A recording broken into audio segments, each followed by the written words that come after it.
నా ఫ్రెండ్ షాయ పెడుతుంది టీ అవ్వా కమ్మగా పెడుతుంది చిక్కగా పెడుతుంది అంటే ఏమైందిరా ఏం మసలు ఇచ్చిపోసిందిరా ఉప్పేసి షాయ పెట్టిందిరా దీనికో పని చెప్పొస్తుందని ఇంకోసారి తింటుంది పని చెప్పే మనం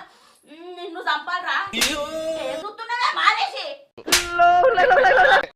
నేనేం తప్పు చేసిన అత్తమ్మా ఏమో నన్ను అంటున్నావు చేసినే నువ్వు నీకు ఎన్నిసార్లు చెప్పాలి చక్కెర డబ్బా పక్కకు ఉప్పుడప్ప పెట్టద్దని నేనేదో సప్నక తోటి ఇట్లా ఫోన్ మాట్లాడుకుంటా గట్లా పట్టసరికి ఆయన ఉప్పుడప్ప వచ్చింది దానికి నన్ను అంటావు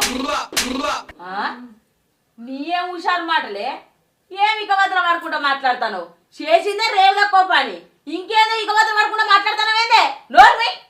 అలా మాట్లాడినావు చదువుకున్నాయా వారే గీగా బాగే అమ్మా దాన్ని సాయి పెట్టుకున్నాడు నాదే తప్పు ఇక ఇప్పుడు అర్థమైందా నేను ఫోన్ మాట్లాడంగా నాకేం పని చెప్పొద్దని ఒకవేళ చెప్తే ఇట్లనే ఉంటది